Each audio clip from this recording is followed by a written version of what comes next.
Combine group बी जी पूर्वपरीक्षा आहे 9 November रोजीची, त्याकरता आपण पॉलिटी रिव्हिजन बॅच आजपासून सुरू करतो आहोत. तर आजच्या पहिल्या लेक्चरमध्ये आपण या बॅचमध्ये आपण नेमकं काय काय रिवाइज करणार आहोत, कोणकोणत्या टॉपिक्सची रिव्हिजन करणार आहोत याचा एक छोटा आढावा घेऊयात की कुठले टॉपिक्स आपण त्याच्यामध्ये डिस्कस करणार आहोत. गेल्या 3-4 वर्षांच्या कंबाईंड ग्रुप बीच्या पूर्वपरीक्षांचे पॉलिटीचे प्रश्न पाहिल्यानंतर आपल्याला जे काही महत्त्वाचे मुद्दे तिथे लक्षात येत आहेत ते टॉपिक्स आपण या बॅचच्या माध्यमातून रिवाइज करणार आहोत. ही रिव्हिजन बॅच असणार आहे, त्याच्यामुळे हे जे काही PDF आपण टेलिग्राम चॅनलवर आणि इकडे ॲपवरती दिलेली आहे त्याच्यामध्ये मी स्पष्ट म्हटलंय की या रिव्हिजन बॅचमध्ये निवडक घटकांची सिलेक्टेड टॉपिक्स आणि त्यातील निवडक तथ्यांची सिलेक्टेड फॅक्ट्सची रिव्हिजन करून घेतली जाणार आहे. म्हणजे जर आता साधा विचार केला की माझं जर फंडामेंटल राईट्सचं कोणी इंटिग्रेटेड बॅचमध्ये लेक्चर्स बघितलेले असतील तर 1-2 आर्टिकलला फक्त 1-2 तास लागतात. म्हणजे आर्टिकल 19 शिकवायचं असेल तर तास दीड तास निघून जातो, मग 20, 21, 22 वर तास दीड तास निघून जातो. तर तसं न करता कंबाईंड पूर्वला जे येतं त्याच्यामध्ये ज्या लेवलची तथ्य येतात त्याच्यामध्ये जेवढं डीप ते गेलेले आहेत आणि जुने प्रश्न जे आपल्याला गाईड करतात त्याच्यानुसार आपण या बॅचची आखणी केलेली आहे. बॅचचं नावच आहे की ही रिव्हिजन बॅच आहे आणि याच्यातला सगळ्यात महत्त्वाचा मुद्दा 4 सप्टेंबर म्हणजे आजपासून ही सुरू आहे. 4 सप्टेंबर ते 10 ऑक्टोबर या साधारणतः 35-36 दिवसांमध्ये आपण ही बॅच संपवणार आहोत. आणि आपले जे टीचिंग अवर्स आहेत किंवा रिव्हिजन लेक्चर अवर्स आहेत ते 60 तास 60 अवर्सची ही आपली बॅच असणार आहेत. अप्रॉक्सिमेटली 60 तास आपण या सगळ्यावरती बोलणार आहोत. कालच मला वाटतं मी PYQ पूर्वपरीक्षा जी आहे 2025 मध्ये झाली होती फेब्रुवारीमध्ये, तर त्याचं पॉलिटी आणि हिस्ट्रीच्या प्रश्नांचं डिस्कशन इथे ऑफलाईन काल केलं. तर तिथे सुद्धा आपण काल काय पाहिलं तर जवळपास 2.25 तास लागले मला 15 प्रश्न डिस्कस करायला आणि ते 15 प्रश्न आपण इन डिटेल डिस्कस केले. 2.25 तासामध्ये आपले एवढे टॉपिक्स कव्हर झाले तर मला वाटतं 60 तास आहेत आपल्याकडे. 60 तास आहेत तर त्या 60 तासामध्ये आपण भरपूर काही रिवाइज करू शकतो. 60 तासामध्ये आपल्याला रिव्हिजन म्हणून खूप काही मटेरियल जे आहे ते आपण त्याच्यामध्ये रिवाइज करू शकतो. टॉपिक्स बघा, मी 1 बाय 1 फक्त आता इथे टॉपिक्स आणि त्याच्यामध्ये बाय अँड लार्ज मी काय काय बोलणार आहे ते रफली थोडंसं डिस्कस करतो. पहिला टॉपिक जो आहे काय म्हटलंय, घटना निर्मिती आणि तिची वैशिष्ट्ये, घटनेची वैशिष्ट्ये. पहिला टॉपिक जो आहे तो म्हणजे घटना निर्मिती आणि घटनेची वैशिष्ट्ये. घटना निर्मिती आणि घटनेची वैशिष्ट्ये म्हणजे निर्मिती म्हटल्यानंतर काय येतं, मेजर जर आपण म्हटलं तर मुळात संविधान सभा जी काही आहे भारताची, त्या संविधान सभेची स्थापना जी आहे ती मग कुठल्या ऐतिहासिक प्रक्रियांद्वारे होते, त्या संविधान सभेची जी संरचना आहे ती नेमकी कशी आहे, त्या संविधान सभेचं जे कामकाज आहे ते कसं पार पडलेलं आहे, त्याच्यामध्ये कोणकोणत्या समित्या महत्त्वाच्या आहेत, मग मसुदा समितीमध्ये कोण आहेत, समित्यांचे अध्यक्ष कोण आहेत आणि या संविधान सभेनं नेमके कोणते निर्णय घेतले, कोणते ठराव केले इत्यादी इत्यादी ज्या मला परीक्षेच्या दृष्टीने महत्त्वाच्या वाटतात त्या तथ्यांची चर्चा आपण करणार आहोत. प्लस आणखी जर आपण म्हटलं तर रेग्युलेटिंग ॲक्टपासून तर भारतीय स्वातंत्र्य कायदा 1947 पर्यंत पुस्तकांमध्ये चर्चा केली आहे. तर त्यापैकी सिलेक्टिव्ह असणारे जे 2-3 कायदे आहेत त्याच्यात सुद्धा भारत शासन कायदा 1935 आणि तुमचा भारतीय स्वातंत्र्य कायदा 1947 अगदी पूर्वीपासून आपल्याला सुरू करायची ती गरज नाही. तर त्यातले जे सिलेक्टिव्ह मुद्दे आहेत ते आपण त्याच्यामध्ये कव्हर करणार आहोत. प्लस वैशिष्ट्यांमध्ये काय आहे, मग तुमचे नेमके कोणते भाग याच्यामध्ये महत्त्वाचे आहेत, कुठले कॉन्स्टिट्यूशनचे कुठले भाग वारंवार विचारले जातात, तुमचे जेवढे शेड्यूल्स आहेत, अनुसूच्या ज्या आहेत, काल सुद्धा मी त्या लेक्चरमध्ये इन डिटेल ते डिस्कस केलं. तिथे सुद्धा आपल्याला 20-25 मिनटं केवळ त्या अनुसूच्या डिस्कस करण्यात गेल्या. त्यानंतर कुठले आर्टिकल जे आहेत महत्त्वाचे आहेत आणि एकंदरीत काय वैशिष्ट्ये आपल्याला घटनेची सांगता येतात परीक्षेच्या दृष्टीने. मी पुन्हा सांगतोय की ह्या सगळ्या लेक्चरचा जो काही आराखडा आहे तो कंबाईंड ग्रुप बी पूर्व परीक्षेसाठीचं प्रिपरेशन या अनुषंगानं बनवलेला आहे. त्यामुळं हे पॉलिटीचं टीचिंग आहे असं म्हणण्यापेक्षा कंबाईंड ग्रुप बी पूर्व परीक्षेच्या पॉलिटीचं रिव्हिजनसाठीचं टीचिंग आहे. लक्षात येते. त्यामुळे किती डिटेल आज जायचं, किती डिटेल आपल्याला नाही जायचं, कुठल्या गोष्टींना फक्त स्पर्श करून पुढे यायचं, ते आपली वेळ जी आहे 60 तासांची ती ठरवणार आहे. साधारणतः या सगळ्या मुद्द्यांना म्हणजे मेकिंग जे आहे इंडियन कॉन्स्टिट्यूशनचं, फीचर्स जे आहेत, हा जो काही सगळा भाग आहे याचं टायमिंग माझ्या मते 4 तास मी हे रिवाईज करणार आहे. 4 आवर्स जे आहे त्या सगळ्यामध्ये मी त्याचं डिस्कशन करणार आहे. सेकंड जो भाग आहे तो बघा, दुसरा टॉपिक काय आहे. तुमच्याकडे सुद्धा ही नोट आहे असं मी गृहीत धरतो. ही नोट मी टेलिग्रामवर पण दिलेली आहे आणि इथे जे लोक आत्ता आहेत तर त्यांच्यासमोर सुद्धा तुमच्याकडे पण ही काय आहे हार्ड कॉपी याची असेल. प्रस्तावना, संघ आणि त्याचा प्रदेश दुसरा टॉपिक आहे. भारतीय संविधानाची जी प्रस्तावना आहे, प्रिॲम्बल आहे, या प्रिॲम्बल मधले महत्त्वाचे घटक काय आहे, त्याचं टेक्स्ट काय आहे, त्याच्यामधल्या घटना दुरुस्त्या त्याचं महत्त्व काय आहे, तिच्यामध्ये चेंज करता येतो नाही करता येत, त्याच्या संबंधीचे कुठले जे काही सुप्रीम कोर्टाचे निर्णय आहेत ते आपण डिस्कस करणार आहोत आणि काही लोकांनी त्याच्यावरती दिलेली महत्त्वाची मतं काय आहेत ते डिस्कस करणार आहोत. त्याच्यानंतर जर म्हटलं तर भाग पहिला जो काही येतो आणि आर्टिकल 1 ते 4 याच्यामध्ये संघ आणि त्याचा प्रदेश, संघ आणि त्याचा प्रदेश याच्यामध्ये जे आर्टिकल 1, 2, 3, 4 आहेत त्याच्यातलं जे परीक्षेच्या दृष्टीने महत्त्वाचं आहे ते आपण डिस्कस करणार आहोत. आणि मग घटक राज्यांच्या निर्मिती संबंधी जी तथ्य महत्त्वाची आहेत, सिलेक्टेड फॅक्ट्स असा मुद्दा मी परत इथं लिहितोय. सिलेक्टेड फॅक्ट्स म्हणजे जे परीक्षेच्या दृष्टीने मला महत्त्वाचं वाटतं ते, हे सगळं त्याच्यात येईल. ह्या गोष्टींना आपण 2 तास इतका वेळ देणार आहोत. 2 आवर्स याचे जे आहेत ते असणार आहेत. तिसरा टॉपिक काय बघा, बाय अँड लार्ज मी त्याच्यामध्ये ग्रुप केलेले आहेत. तिसरा टॉपिक काय आहे, मूलभूत हक्क, मार्गदर्शक तत्वे आणि मूलभूत कर्तव्ये याच्यातली सुद्धा सिलेक्टेड फॅक्ट्स. फंडामेंटल राईट्स, त्याच्यानंतर DPSP राज्याच्या धोरणाकरताची मार्गदर्शक तत्वे आणि फंडामेंटल ड्युटीज म्हणजेच मूलभूत हक्क, मार्गदर्शक तत्वे आणि मूलभूत कर्तव्ये, हे जे आहे हे भाग 3 12 ते 35, हे जे आहे हे भाग 4 36 ते 51, हे जे आहे हे भाग 4A आर्टिकल 51A आणि त्याच्यामधली 11 कर्तव्ये.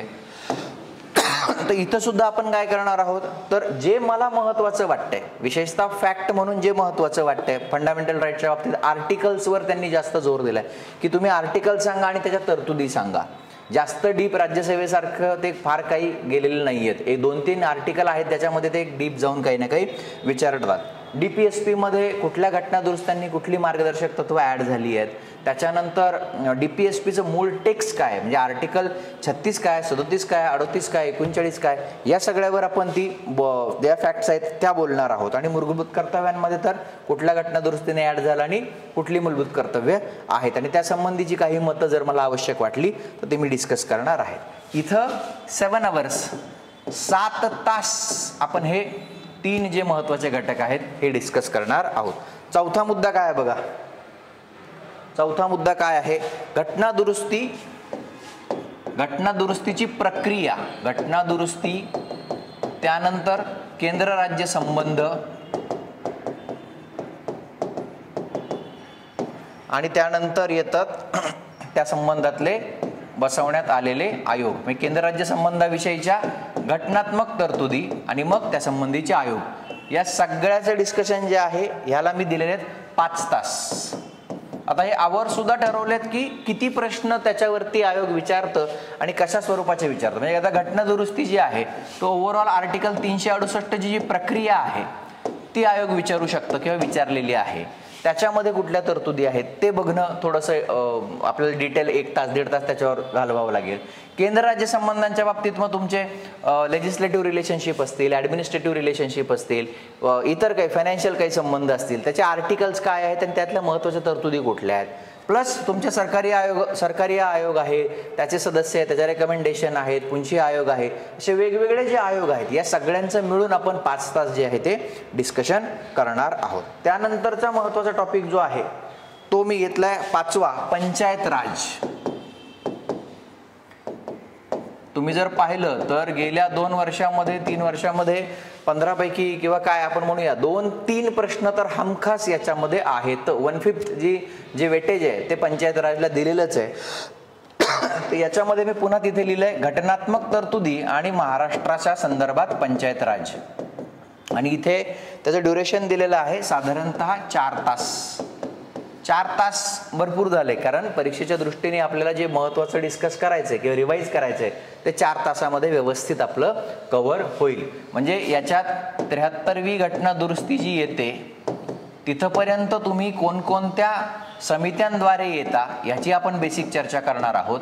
त्यानंतर घटना दुरुस्ती जी होते त्याची नेमकं त्यावेळेला काय काय घडलं होतं, आणि फायनली घटना दुरुस्ती झाल्यानंतर मग कुठला तुमचा भाग येतो, 9 येतो, आर्टिकल 243 ते 243 ओ याच्यामध्ये नेमकं काय येतं, 11वी अनुसूची म्हणजे नेमकं काय आणि त्याच्यात काय काय येतं, अशा काही महत्त्वाच्या गोष्टी घटनात्मक तरतुदी. मग त्याच्यामध्ये कुठली फीचर कंपल्सरी आहेत, कुठली फीचर हे व्हॉलंटरी किंवा ऐच्छिक आहेत, बेसिक जे काही आहेत ठळक जे काही आहेत तेवढे आपण त्यात बघणार आहोत. आणि फायनली महाराष्ट्राच्या संदर्भात जर म्हटलं तर ग्रामपंचायत अधिनियम आहे, त्याच्यातले महत्त्वाचे जे काही कलमं आहेत ती बघूया, आणि पंचायत समिती आणि जिल्हा परिषद अधिनियम जो आहे महाराष्ट्राच्या विशेष संदर्भात त्याची काही महत्त्वाची कलमं जी आयोग अनेकदा विचारत असतो ती आपण इन डिटेल बघणार आहोत. साधारणतः याला 4 तास आपण देणार आहोत. पुढचा जो महत्त्वाचा घटक आहे 6 नंबरचा, तो म्हणजे संसद. संसदेच्या संदर्भात मग काय आहे, तुमचं संसद कशाने बनते तर तुमचे राष्ट्रपती, लोकसभा आणि राज्यसभा. तर नेमकं मग या लोकसभेच्या बाबतीत, राज्यसभेच्या बाबतीत आणि ओव्हरऑल संसदेच्या बाबतीत 79 पासून जे काही तुमचं 123 पर्यंत येतं किंवा 122 पर्यंत जे काही येतं तर ते सगळ्या त्यातल्या महत्त्वाचे जे आर्टिकल्स आहेत, जे अनुच्छेद आहेत त्याची चर्चा येईल. लोकसभेच्या संबंधानं ज्या काही महत्त्वाच्या तरतुदी आहेत म्हणजे तुमचे सभापती असतील त्यांच्या संबंधीच्या तरतुदी, उपसभापती आहेत त्यांच्या संबंधीच्या तरतुदी, राज्यसभा असेल तर तिचं नेमकं कंपोजिशन काय, संरचना काय, त्यानंतर त्याच्यामधले अध्यक्ष, उपाध्यक्ष या संबंधीच्या तरतुदी, आणि त्यानंतर लोकसभा आणि राज्यसभेचं जे रिलेशनशिप आहे त्यासंबंधी जे जुने प्रश्न आलेत त्याच्यावरनं आपण काही ना काही डिस्कस करूया. आणि मग काही विधेयकं असतील, विधेयकं पारित होण्याची प्रक्रिया असेल, साधं विधेयक असेल, धन विधेयक असेल, त्या संबंधीचे आर्टिकल आणि त्यांची प्रक्रिया ठळक स्वरूपात. सिलेक्टेड हा शब्द मी परत वापरतोय, वरती पण मी लिहिलंय आणि तिथे जी तुम्हाला PDF दिलेली आहे आत्ता हार्ड कॉपीमध्ये आणि सॉफ्ट कॉपीमध्ये तिथे पण ते परत येते की सिलेक्टेड फॅक्ट्स. सगळं आपण इथे शिकवत बसणार नाही, कारण बॅच ही रिव्हिजन आहे. सगळं शिकवायचं म्हटलं तर मला 60 तास पुरणारच नाहीत, मला 4 महिने लागतात, 4 महिने किंवा 5 महिने लागतील सगळं प्रॉपर संपवायचं असेल तर. आपण इथे त्याला रिवाईज करणार आहोत. इथे जो मी वेळ देतोय तो 4 तास. 4 तास जे आहे ते आपण या संसदेच्या सगळ्या चर्चेवरती घालवणार आहोत.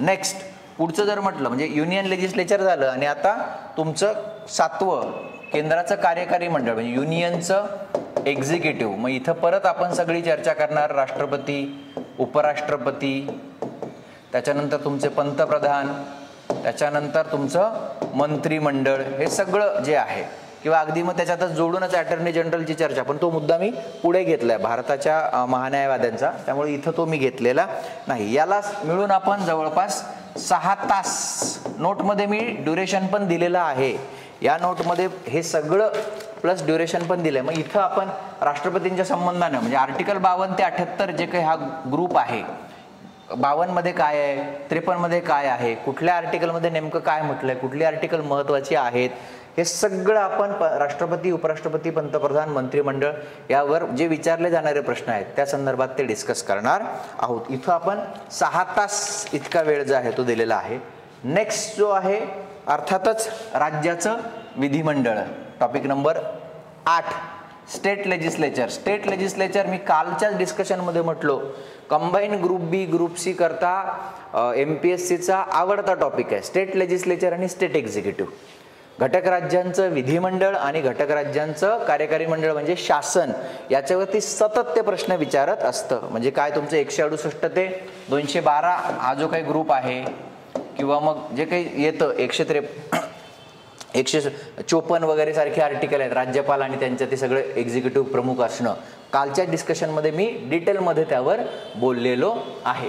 सो राज्य विधिमंडळ, मग त्याच्यात पुन्हा तुमचं मेजर विधानसभा, विधान परिषदा या संबंधीच्या सगळ्या घटनात्मक तरतुदी काय आहेत, त्या दोघांमधलं जसं वरती लोकसभा आणि राज्यसभेमधलं रिलेशनशिप आहे या संबंधीची महत्त्वाची माहिती, त्यानंतर विधेयकं पारित करण्याची त्यांची प्रक्रिया, इतर सगळं जे काही प्रोसिजर्स आहेत त्या, हे सगळं आपण डिस्कस करणार आहोत 4 तासांमध्ये. स्टेट लेजिस्लेचर येते लक्षात. नेक्स्ट याचाच भाग येतोय तो म्हणजे घटक राज्याचं कार्यकारी मंडळ, म्हणजे शासन, घटक राज्यांचं कार्यकारी मंडळ. आर्टिकल जे आपण म्हटलो ते 168, 212 वगैरे सगळे. तर तिथं पण पुन्हा तुमचे राज्यपाल आपण डिटेल डिस्कस करणार आहोत, मुख्यमंत्री जे आहेत ते डिस्कस करणार आहोत, त्यानंतर घटक राज्याचं जे मंत्रिमंडळ आहे ते डिटेल डिस्कस करणार आहोत, आणि या संबंधीची जी महत्त्वाची आर्टिकल्स आहेत ते सुद्धा आपण तिथे व्यवस्थित परीक्षेच्या दृष्टीने सिलेक्टेड पद्धतीने बघणार आहोत. मी पुन्हा पुन्हा तो शब्द वापरतो, सिलेक्टेड. त्या 60 तासांचा पुरेपूर वापर आपल्याला करायचा आहे की 60 आवर्स मी इथं बसलो आणि जे टॉपिक 11 टॉपिक मी इथे लिहिलेले आहेत ते माझे त्याच्यामधले सिलेक्टेड, जे आत्ता आपल्याला अननेसेसरी किंवा अनवॉन्टेड किंवा खूप एक्स्ट्राऑर्डिनरी वाटते ते आपण घेणार नाही. रिव्हिजन, कारण म्हणूनच तर ते पुढे ड्युरेशन दिलंय ना. इथं सुद्धा आपण काय म्हटलं की 6 तास, 6 तासात आपल्याकडून जे जे होईल ते सगळं या टॉपिकच्या बद्दल. आणि 10वा टॉपिक आहे तो म्हणजे तुमची न्यायपालिका. 10वा टॉपिक आहे न्यायपालिका. याच्यामध्ये तुमचं सर्वोच्च न्यायालय है ना 124 पासून 147 पर्यंत, उच्च न्यायालय है ना 214 ते 231 पर्यंत, आणि सबऑर्डिनेट कोर्ट्स कनिष्ठ न्यायालय 233 ते 237 पर्यंत यांची परीक्षेच्या दृष्टीने महत्त्वाची असणारी सगळी चर्चा. मग न्यायाधीशांची नेमणूक असेल किंवा मग त्यांचं रिमूव्हल असेल, इतर का कोर्टाचे पॉवर्स असतील वगैरे वगैरे, जे जे काही सिलेक्टेड सगळ्या फॅक्ट्स येतील त्या तिन्ही या न्यायालयांच्या बाबतीत आपण डिस्कस करणार आहोत. याचं जे टायमिंग आहे ते 5 तास अप्रॉक्सिमेटली एवढं असणार आहे. आणि पुढचा जो मुद्दा मी केलाय तो म्हणजे 11 मिसलेनस किंवा संकीर्ण. संकीर्ण म्हणजे काय की आता वरती 12 मध्ये वरती 10 मुद्दे जे आहेत त्याच्यामध्ये न बसणारं पण मग काही महत्त्वाचं असणार, म्हणजे मग जे तुमचे घटनात्मक आयोग आहेत, या घटनात्मक आयोगामध्ये काय काय येतं जे परीक्षेला वारंवार येतात. इलेक्शन कमिशन आहे, UPSC आहे, SPSC आहे है ना, जॉईंट पब्लिक सर्व्हिस कमिशन आहे, त्याच्यानंतर तुमचं कॅग आहे, इतर जे सगळं काही येतं म्हणजे national commission for scheduled caste आहे, national commission for scheduled tribe आहे, हे जे काही महत्त्वाचे हे येतात. प्लस त्याच्यामध्ये आणखी काय आहे, निवडणुकीची प्रक्रिया म्हणजे आर्टिकल 324 ते 329 ह्याच्यामधले काही आर्टिकल आहेत ते मी डिस्कस करणार आहेत. Plus attorney general of India हे डिस्कस करणार आहे. प्लस राज्याचे जे ॲडव्होकेट जनरल आहेत म्हणजे महान्यायवादी आणि तुमचे महाधिवक्ता हे डिस्कस करणार आहे. आणि आणखी जे काही मला वाटतं काही राहिलं असेल आहे त्यावेळेला डिस्कस करायचं ते सगळं संकीर्णमध्ये मी घेणार आहे. 9 तास 9 आवर्स साधारणतः हा 11 नंबरचा टॉपिक आपण डिस्कस करणार आहोत. आणि हे करत असताना मी काही 1 पासून 11 पर्यंत इथं दिले त्या क्रमानेच करेल असं नाही. सुरुवात जी आहे ते मी उद्याचं जे आपलं लेक्चर असेल पहिलं तर त्याच्यामध्ये पंचायत राजपासून करणार आहे की पंचायत राज घेतलं संपवलं, मग आपल्याला ते बघता येईल की हे झालं हे झालं हे झालं. याला काय आपण घटना निर्मितीपासून संकीर्णपर्यंत असं 1 ते 11 जाणार नाही होत. जे जे मला महत्त्वाचं वाटतंय ते पटपट पटपट आधी मी संपवून घेणार. तसं पंचायत राजने सुरू करणार, कारण 2 किंवा 3 प्रश्न 15 पैकी पंचायत राजचे हमखास आलेले आहेत. सो साधारणतः जर तुम्ही बघितलं तर ही जी आपली पॉलिटी रिव्हिजन बॅच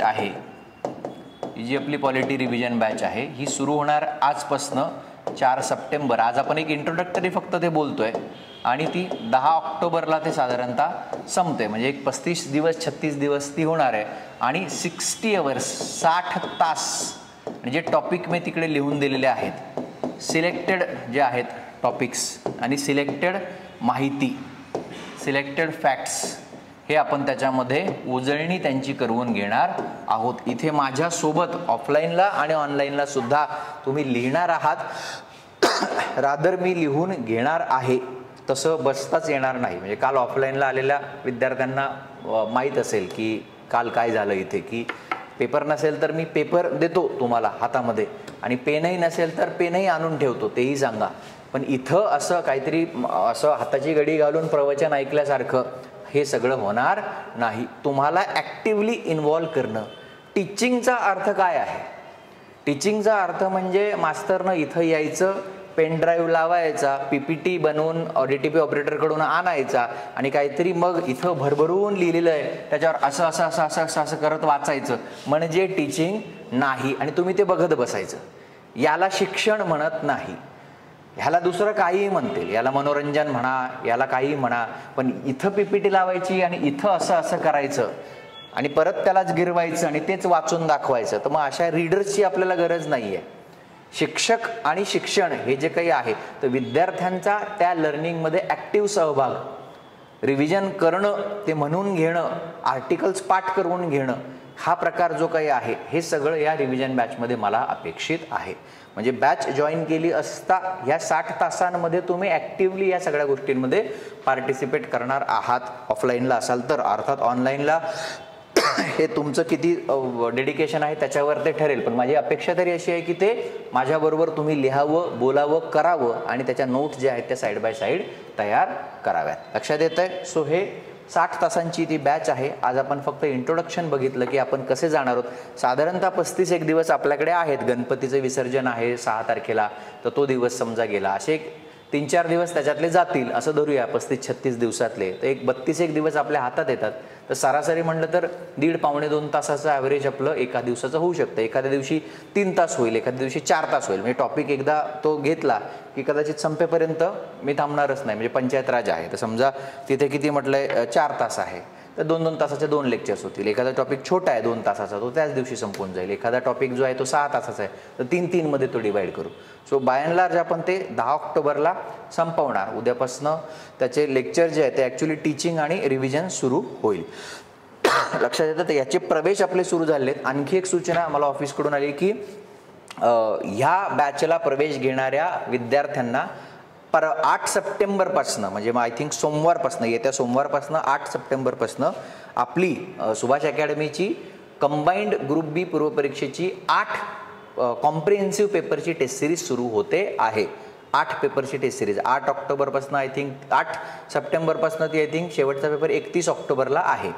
तर ह्या महिन्यात 4 आहेत, पुढच्या महिन्यामध्ये 4 आहेत. दिवाळीच्या अगोदर म्हणजे 20च्या अगोदर 3 आहेत आणि दिवाळी झाल्यानंतर 1 पेपर असा तो आहे. 9 नोव्हेंबरच्या अगोदर 8 दिवस आपली टेस्ट सिरीज संपते. तर ती जी टेस्ट सिरीज आहे ती ऑफलाईन स्वरूपात किंवा ऑनलाईन स्वरूपात अशा दोन्ही स्वरूपात या बॅचला प्रवेश घेणाऱ्या विद्यार्थ्यांना ती इन्क्लूड असेल. म्हणजे तुम्ही पॉलिटी रिव्हिजन बॅच जॉईन केली की ॲपवर सुद्धा ऑटोमॅटिकली आम्ही त्या दोन्ही बॅचेस मर्ज केलेल्या आहेत की इथे प्रवेश झाला म्हणजे आपोआप तुम्हाला टेस्ट सिरीजचा ॲक्सेससुद्धा सुरू होईल. सो प्रवेश याचे सुरू झालेले आहेत. तुम्ही सुभाष अकॅडमीच्या फोनवर संपर्क करून प्रवेश तुमचे सिक्युअर करू शकता. पुढच्या लेक्चरला भेटूया. धन्यवाद.